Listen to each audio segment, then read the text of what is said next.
at the Cascade Mineralogical field trip, first field trip of the 2026 season, and we are at Old One Lane Bridge just outside of Cedro-Woolley. This is an awesome little rock bed. There's our wagon master in the distance.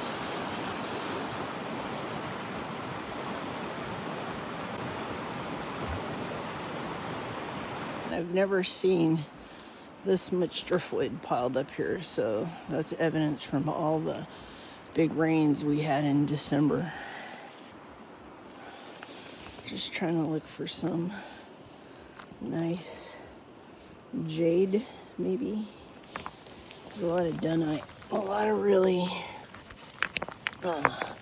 dense Dunite.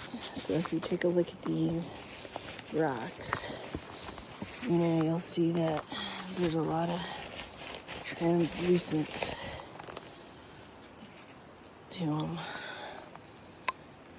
A lot of green translucence. I don't know about this one. This one's probably not. This one is a good possibility for Dunite. But lots of rocks to look at. I'm looking for jade, and this is kind of what I'm looking for when I come out here. So, see that white rind? These two, I don't know if these are Dunite or if they are jade, but really cool green.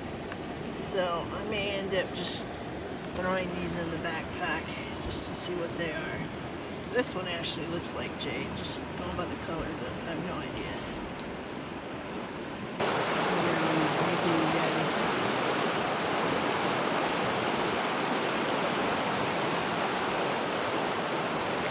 Let me zoom out a little bit again. That is all One Lane Bridge.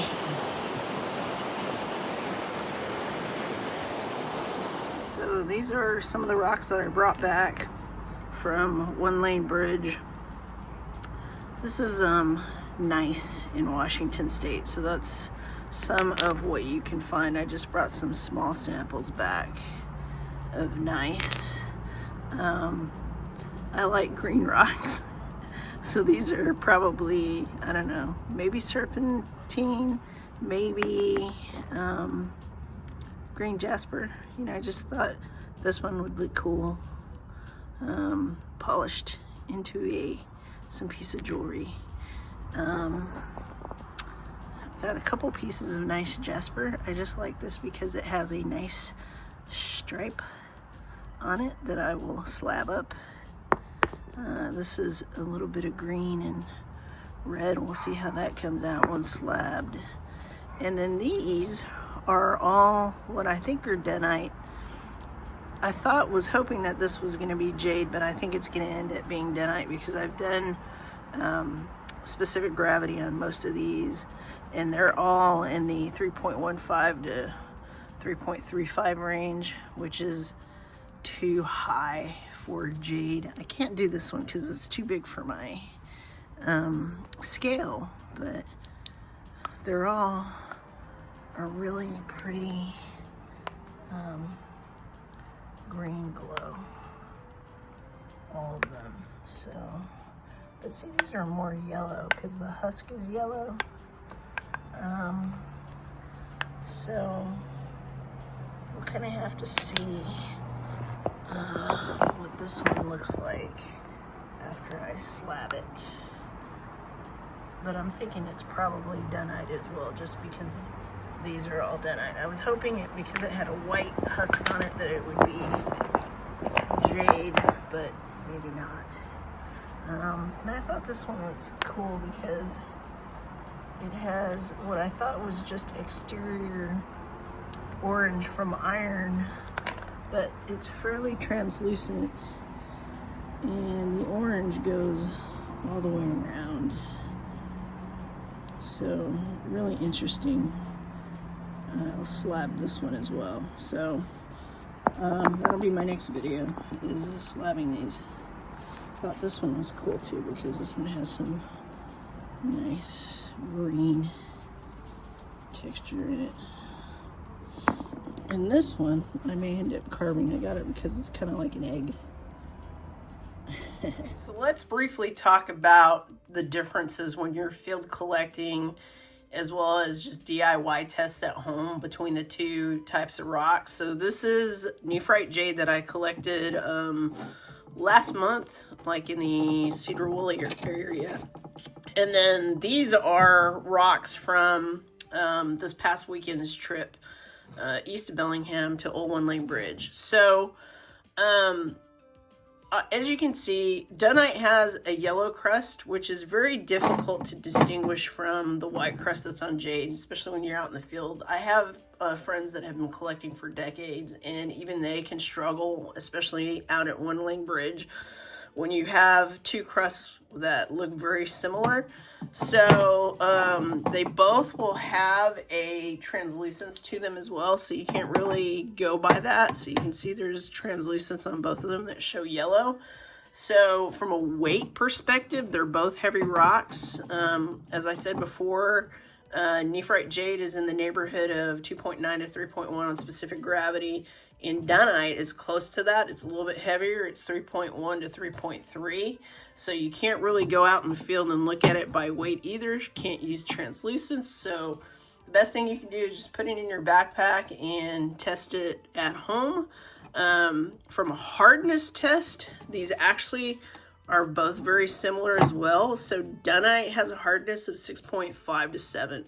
A little bit harder than nephrite on the Mohs scale. So nephrite is 6.5 to 7. So this is, I'm sorry, 6 to 6.5 for nephrite, 6.5 to 7 for Dunite.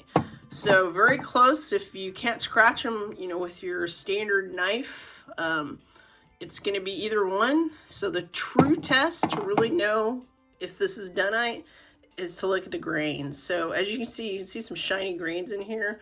Dunite is mostly made of olivine, which is the upper part of the Earth's mantle. And so olivine has a tendency to have larger grains. It had a very slow cooling process over millions of years. And so you get these larger grains in them.